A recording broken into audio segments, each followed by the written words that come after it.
नमस्कार दोस्तों, जज़ावार न्यूज में आपका स्वागत है। और चला है 23 अगस्त, फटाफट बड़ी खबर निकल के आ रही, बिग ब्रेकिंग पहली बड़ी खबर निकल के आ रही है। नूह की तरह बिहार में भड़की हिंसा, शोभा यात्रा के दौरान दो पक्षों में हो गई झड़प, कई हुए घायल, इलाके में भारी तनाव। बताएंगे इसके बारे में। एक और बड़ी खबर निकल के आ रही, किसानों ने फिर अपनी मांग को लेकर केंद्र सरकार के खिलाफ खोल दिया मोर्चा। दिल्ली से हरियाणा, पंजाब में भारी तनाव फैला हुआ है किसानों द्वारा, केंद्र सरकार के खिलाफ विरोध प्रदर्शन। एक और बड़ी खबर निकल के आ रही, मोनू मानेसर और बिट्टू बजरंगी को क्यों क्लीन चिट मिल रही है। नूह हिंसा में सबसे बड़े आरोपी और आतंकी रहे थे। बताएंगे इसके बारे में, कैसे खट्टर सरकार बचा रही है। एक और बड़ी अपडेट निकल के आ रही है, चंद्रयान की लैंडिंग से पहले मुस्लिम पक्ष ने अदा की नमाज सेफ लैंडिंग के लिए। बताएंगे इसके बारे में। वहीं एक और बड़ी खबर निकल के आ रही, ममता सरकार ने कड़े लहजे में केंद्र को समझा दिया, मैं पश्चिम बंगाल में एनआरसी कभी नहीं लागू होने दूंगी। इसके बारे में बताने वाले। वहीं एक और बड़ी खबर, स्वीडन में कुरान जलाने की घटना सामने आई, एक मुस्लिम युवक ने जमकर पीटा है, वीडियो भी खूब वायरल हो रहा है। बताएंगे इसके बारे में। वहीं मध्य प्रदेश से बड़ी अपडेट निकल के आ रही है, मध्य प्रदेश में कांग्रेस की होने जा रही है वापसी। 500 रुपए में मिलेगा गैस सिलेंडर, 100 यूनिट बिजली फ्री। मल्लिकार्जुन खड़गे ने मध्य प्रदेश की धरती से किया बड़ा ऐलान। वहीं एक और बड़ी खबर, सीमा हैदर अंजू के बाद एक नई लड़की का प्यार सामने निकल के आ रहा है, पाकिस्तान भागने वाली है। आखिर ऐसा क्यों हो रहा है, ये भी जानने वाले हैं। वहीं एक और बड़ी खबर निकल के आ रही है, पाकिस्तान में हिंसा पीड़ित 100 ईसाई परिवारों को 20-20 लाख रुपए देने का हुआ है ऐलान। बताएंगे इसके बारे में। एक और अपडेट, एक्टर प्रकाश राज के खिलाफ पुलिस ने शिकायत दर्ज कर ली है, चंद्रयान 3 को लेकर शेयर की थी भड़काऊ पोस्ट। बताएंगे इसके बारे में। मध्य प्रदेश में कांग्रेस का जाति जनगणना का वादा, ये भी बड़ी खबर निकल के आ रही। तमाम ऐसी बड़ी खबरें निकल के आ रही जिनको जानना आपको बेहद जरूरी है। लेकिन उससे पहले आपसे एक छोटा सा निवेदन है, अगर आप हमारे चैनल पर नए हैं तो चैनल को सब्सक्राइब, बेल आइकन जरूर दबाइएगा। देश और दुनिया की फटाफट बड़ी खबरों को पाने के लिए। दरअसल पहली और बड़ी खबर निकल के आ रही है, बिहार में भी नूह की तरह हिंसा भड़क गई। शोभा यात्रा के दौरान दो पक्षों में झड़प हो गई, कई घायल हो गए तो इलाके में भारी तनाव हुआ। बिहार के मोतिहारी में नूह की तरह एक और बड़ी हिंसा भड़कती नजर आ रही है। सोमवार सुबह नाग पंचमी के अवसर पर निकाली गई शोभा यात्रा के बाद मोतिहारी के कई जगहों पर दो समुदाय के बीच झड़प देखने को मिली।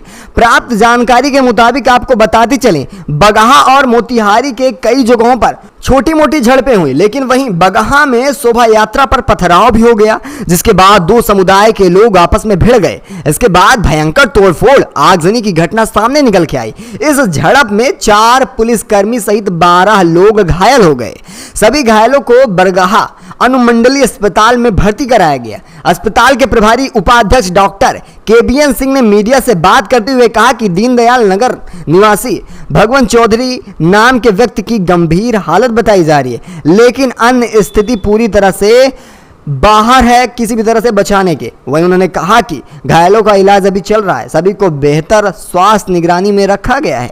तनाव वाले इलाके में भारी पुलिस बल तैनात कर दिया गया है। लेकिन यहाँ सबसे बड़ी बात यह है कि किस तरह से इस समय प्रशासन और सुरक्षा बल काम कर रहा है, क्योंकि इससे पहले नूह में भी हिंसा भड़की और जिसके बाद समझ जाना चाहिए कि लगातार हिंसा शोभा यात्रा में भड़क रही है और किसकी वजह से भड़क रही है ये भी साफ है। लेकिन वही बात की जाए, नूह की हिंसा में जो आरोपी रहे थे उन्हें फिर से खुला छोड़ा जा रहा है, ये भी आपको बताने वाले हैं। लेकिन उससे पहले एक और बड़ी खबर निकल के आ रही, जरा सुनिए।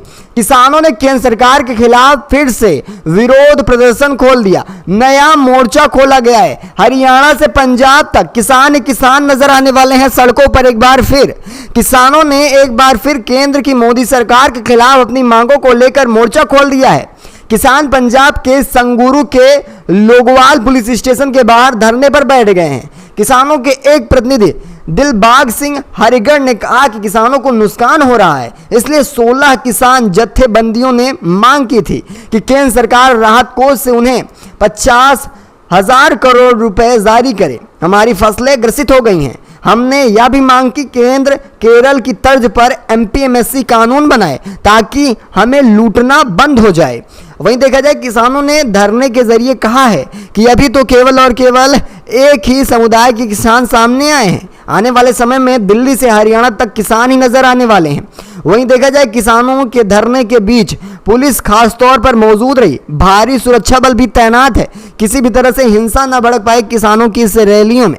आप इसे किस तरह से देख रहे हैं? और किसानों की मांग जो है केरला के एमएसपी को शामिल कर दिया जाए, जिस तरह से कांग्रेस सरकार ने केरला में एमएसपी को लगाया है उसी तरह से लगाया जाए। इन सबको आपको किस तरह से देख रहे हैं, अपनी राय दीजिएगा। एक और बड़ी खबर अब देखा जाए तो खासतौर पर मोनू मानेसर और नू हिंसा भड़काऊ आरोपी बिट्टू बजरंगी जल्द होगा जेल से रिहा।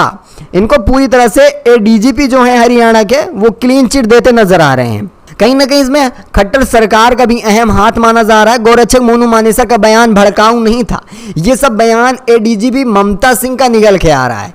अब ये पता नहीं क्या वजह है जो ऐसा बयान निकल के आ रहा है, जबकि वीडियो में साफ तौर से बिट्टू बजरंगी ने कहा कि जिहादियों का जीजा आ रहा है, आप सब माला फूल लेकर तैयार रहिएगा। वहीं देखा जाए खासतौर पर बिट्टू बजरंगी का यह वीडियो रहा था, लेकिन मोनू मानेसर भी उसमें शामिल रहा था, लेकिन इन सबको क्लीन चिट मिलती नजर आ रही है। जरा समझिए, हरियाणा की नून हिंसा के बाद राज्य की एडीजीपी लॉ एंड ऑर्डर ममता सिंह ने दावा कर दिया। उन्होंने कहा कि हिंसा से एक दिन पहले गौरक्षक मोनू मानेसर का बयान भड़काऊ नहीं लगा।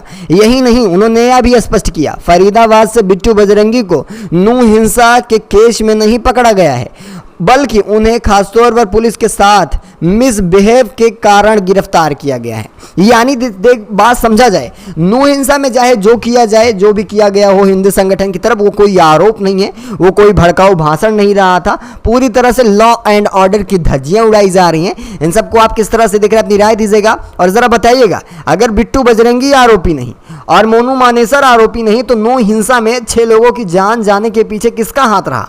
एक और बड़ी खबर निकल के आ रही है, मध्य प्रदेश की धरती से मल्लिकार्जुन खड़गे ने किया बड़ा ऐलान। जी हाँ दोस्तों, आपको बता दें, मध्य प्रदेश के सागर में कांग्रेस अध्यक्ष मल्लिकार्जुन खड़गे ने एक जनसभा को संबोधित करते हुए राज्य की जनता से कई बड़े वादे कर दिए। उन्होंने कहा, मैं वादा करता हूं कि जब कांग्रेस सत्ता में आएगी तो किसानों का कर्ज माफ कर दिया जाएगा, एक बड़ी राहत दी जाएगी, रसोई गैस 500 रुपए में हो जाएगी, महिलाओं को 1500 रुपए प्रतिमाह देंगे, सरकारी कर्मचारियों के लिए पुरानी पेंशन की योजना फिर से बहाल की जाएगी, 100 यूनिट तक बिजली भी फ्री की जाएगी, हर राज्य के जाति जनगणना भी कराई जाएगी, जिससे बीजेपी लगातार भाग रही है। अब हमारी कार्य समिति के 6 पिछड़े वर्ग के लोगों को भी ध्यान दिया जाएगा। यह खास बात यह है कि आदिवासी समुदाय को पीछे नहीं हटे हैं मल्लिकार्जुन साधने में। कांग्रेस के अध्यक्ष ने जनसभा में प्रधानमंत्री मोदी और मुख्यमंत्री शिवराज सिंह चौहान का कई चीज ऐसे बताए जो खास तौर पर फेल रही है, उन पर भी करारा हमला किया गया। उन्होंने कहा, चुनाव आ रहा है, इसलिए बीजेपी को संत रविदास याद आ रहे हैं। खड़गे ने केंद्र और राज्य की बीजेपी सरकार की नीतियों का जिक्र करते हुए एक एक कर हमले बोले हैं। दरअसल आपको याद होगा कि खास तौर पर सागर जो जिला है, वहां पर बीजेपी ने 100 करोड़ रुपए को लेकर संत रविदास मंदिर का जिक्र किया है। अब आप ये सोचिए, महाकालेश्वर जो एक विकसित मंदिर रही है, उसमें भी पूरी तरह से घोटाला हुआ, सारी सप्तऋषि की मूर्तियां गिर गई। अब कौन से बेस पे ये कहा जा रहा है कि मध्य प्रदेश में 100 करोड़ रुपए खर्च होंगे, उसमें से आधे से ज्यादा मंत्री नेता इनके लूट खाएंगे, ये बात जगजाहिर हो चुकी है। वहीं देखा जाए 140 करोड़ की जनता को जहां एक तरफ मोदी जी बरगलाने में लगे हैं, वहीं खास तौर पर देखा जाए तो जो 20 करोड़ की जनसंख्या है, उसे मध्य प्रदेश में शिवराज पूरी तरह से पाठ पढ़ा रहे हैं। ये बड़ी बात निकल के आ रही है जब मध्य प्रदेश पहुंच रहे हैं मल्लिकार्जुन खड़गे। एक और बड़ी खबर निकल के आ रही है, जी हां, ममता बनर्जी ने केंद्र सरकार को कड़े लहजे में समझा दिया कि एनआरसी नहीं लागू होने दिया जाएगा पश्चिम बंगाल में। ये बड़ी बात निकल के आ रही है। पश्चिम बंगाल की सीएम ममता बनर्जी का ऐलान रहा कि आप किसी भी राज्य में एनआरसी लागू करिए, लेकिन इसके खिलाफ रहने वाला है पश्चिम बंगाल। इसे आप किस तरह से देख रहे हैं, अपनी राय दीजिएगा।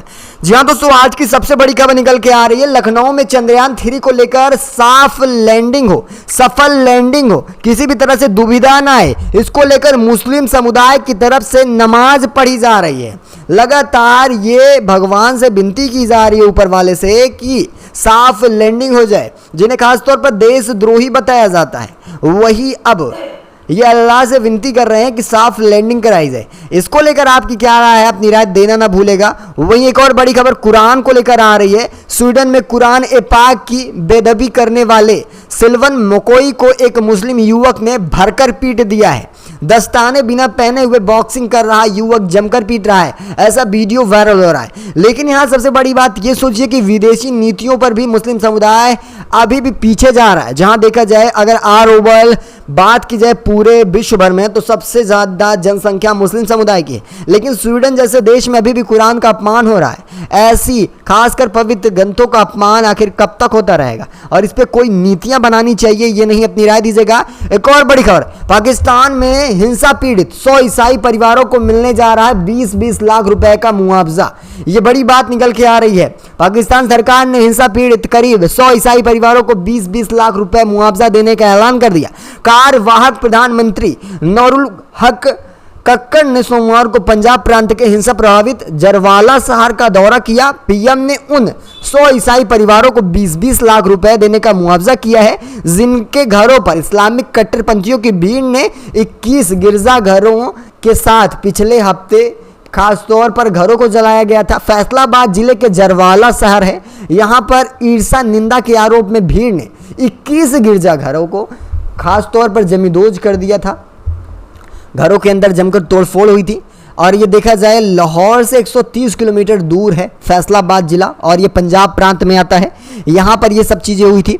आप इसे किस तरह से देखते हैं? और जो ये पाकिस्तान सरकार की तरफ से नीतियाँ हैं 20-20 लाख रुपए देने का, ये कितनी सही हैं? और क्या हिंसा कम करने के लिए कोई बड़ा कानून बनाना चाहिए या नहीं, ज़रूर बताइएगा।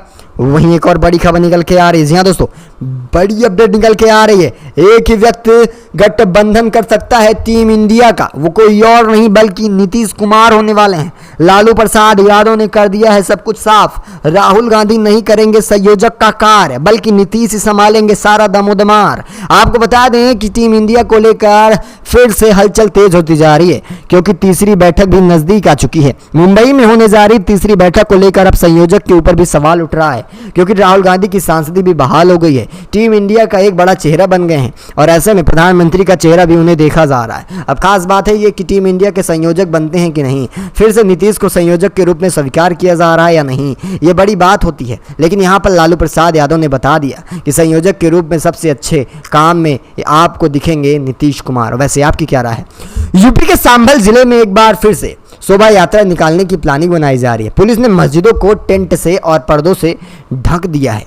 जरा सुनिए, यूपी के संभल जिले में कलवी जयंती के मौके पर शोभा यात्रा निकाली गई। इस मौके पर खास तौर पर जितने भी रास्ते में मस्जिद आ रही थी, उन सभी को खास तौर पर टेंट और पर्दों से ढक दिया गया। करीब दर्जनों मस्जिदियां रहीं, सभी को ढक दिया। पुलिस प्रशासन द्वारा ये सब किया गया है। मस्जिदों के आगे पर्दे लगाए गए, साथ ही भारी पुलिस फोर्स भी तैनात की गई है।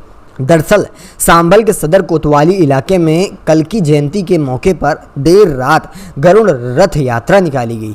ऐसे में इसके मार्ग पर मुस्लिम और श्रमित आबादी में पकड़ने वाले मस्जिदों को ढकवाया गया, जिसमें धार्मिक यात्रा के दौरान किसी तरह का विवाद न हो सके, विवाद से बचा जा सके। इससे पहले संभल पुलिस ने होली के त्यौहार पर भी शहर की 1.5 दर्जन मस्जिदों को ढकवाया था। आप इसे किस तरह से देख रहे हैं, अपनी राय दीजिएगा। एक और बड़ी खबर, अमेठी में जर्रर सड़क पर ग्रामीणों का अनोखा प्रदर्शन। ग्रामीणों ने जर्रर सड़कें के गड्ढों में लगा दिए हैं धान। अब उड़ रही हैं स्मृति की धज्जियां, वहां की जमीनें और सड़कें पुकार रही हैं राहुल गांधी। अमेठी में पिछले कई सालों से जर्रर हो चुकी सड़कों को लेकर अब फिर से जनता ने हुंकार भर दी है और स्मृति ईरानी का सारा भांडा फोड़ दिया है। न केवल स्मृति ईरानी का, बल्कि देखा जाए तो बीजेपी का भांडा फूटता नजर आ रहा है। अब देखा जाए, ग्रामीणों ने सड़कों को लेकर एक अनोखा प्रदर्शन कर दिया।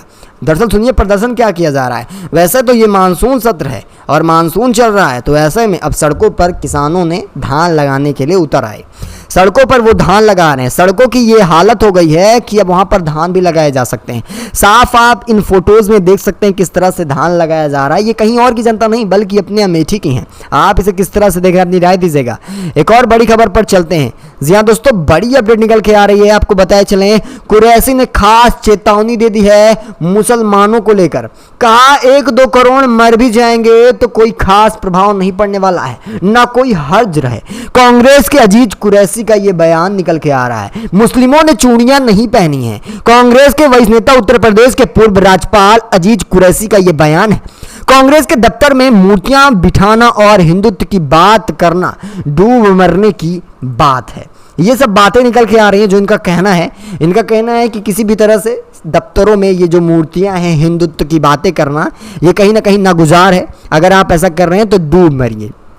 इनकी तरफ से ये बयान दिया जा रहा है। मुसलमानों को भड़काते हुए 22 करोड़ मुसलमानों ने चूड़ियां नहीं पहनी, ये बात के फिर उन्होंने कहा 1-2 करोड़ जो है वो मर भी जाएंगे तो कोई बड़ी बात नहीं है।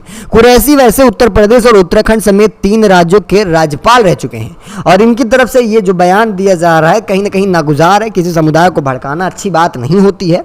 इसे आप किस तरह से देख रहे हैं? और जो बातें कही जा रही हैं मुसलमानों ने चूड़ियां नहीं पहनी है, अब ये किस तर्क पे कहा जा रहा है, ये कहीं ना कहीं गलत है, या गलत कहें या सही माना जाए, क्योंकि यहाँ पर ये मूर्तियों को लेकर बात कही जा रही है कि जो दफ्तर है कांग्रेस के उसमें मूर्तियाँ ना लगाई जाएं। लेकिन मूर्तियाँ ना लगाई जाए कहीं ना कहीं सही है, क्योंकि इस्लाम की मूर्तियाँ, इस्लाम की कोई भी ऐसा प्रचार नहीं रहते जो किसी सरकारी दफ्तर में आपको दिखें। लेकिन अगर बातें करना नाजायज़ हो जाएगी तो इंसान किस चीज़ की बातें करेगा? ये कहीं ना कहीं ये एक भड़काऊ भाषण की तरफ आ रहा है। इसे आप किस तरह से देख रहे हैं? अपनी राय कमेंट के माध्यम से देना भूलेगा। वैसे इस खास बुलेटिन में बस इतना ही, मिलेंगे आपको अगली बड़ी अपडेट के साथ। तब तक के लिए धन्यवाद। जय हिंद, जय भारत।